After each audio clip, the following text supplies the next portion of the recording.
Hello. जी अस्सलाम वालेकुम। जी वालेकुम सलाम। जी भाई कहाँ से? जी मैं यहाँ से इजी बाजार से बात कर रहा हूँ। ठीक है, क्या सवाल है आपका? ये मस्जिद के बारे में बोलने का था मोल साहब। बताइए। जी एक कट्टे पे फतेह शाह मस्जिद बोल के है मोल साहब। हम्म। बोलते तो मस्जिद जोहर की नमाज हो रही है, जोहर की नमाज के बाद क्या कर रहे हो मस्जिद के उन्हें लॉक करके मुसल्लियों को बाहर चल जाओ बोल दे रहे। हम्म। जल्दी जल्दी नमाज पढ़ो चल जाओ मस्जिद में से बाहर बोल दे रहे हैं। फिर बोलते तो मस्जिद में सही मेंटेनेंस भी नहीं कर रही।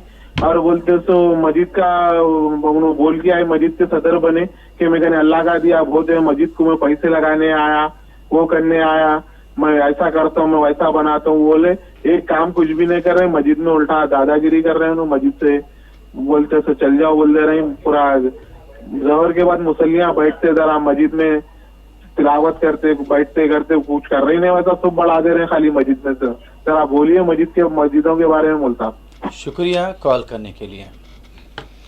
बिस्मिल्लाहिर्रहमानिर्रहीम। देखिए, आपकी गुफ्तगू सुनने के बाद गलती पर वो नहीं बल्कि आप नज़र आ रहे हैं, क्योंकि आपकी गुफ्तगू का लबो लहजा, आपका अंदाज़, कोई भी समझदार आदमी मसाइल को ऐसे हल नहीं करता।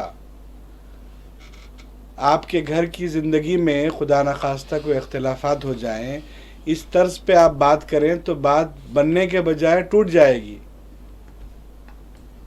अल्लाह न करे आपके घर में कोई तकलीफ़ और परेशानी आए, लेकिन आपके घर में कोई परेशानी आ गई, आपके करीबी रिश्तेदारों में, आप इस तरह से ओपन कॉल में यूं बात करेंगे तो बात तो ख़राब हो जाएगी। अगर वाकई आपको मस्जिद से क़ल्बी ताल्लुक़ होता तो आप इस तर्ज पर बात नहीं करते, और ये आदाब नहीं हैं। इस तर्ज पर बात नहीं की जा सकती। किसी को भी हम ये इजाज़त नहीं दे सकते कि किसी के भी बारे में इससे खुलेआम बात करें और खुलेआम किसी की इज़्ज़त जो है हमारे प्रोग्राम के ज़रिए मुतासिर हो। अच्छाइयाँ बुराइयाँ मुख्तलिफ़ लोगों में होती हैं। दिल का हाल, काम करने का जज्बा जिसका जो है वो अल्लाह बेहतर जानता है। बहरहाल आपको एहतियात करनी चाहिए। अलबत्ता हमारी गुफ्तगू निज़ामुद्दीन साहब भी कर रहे थे महबूब नगर से कि मसाजिद जो है मुसलमानों के लिए मौजूदा ज़माने में बहुत बड़ा ज़रिया है। उसको हम इस्तेमाल करके कई अहम मामलात में नई नस्ल को फ़ायदा पहुंचा सकते हैं। इम्कानात को तलाश किया जा सकता है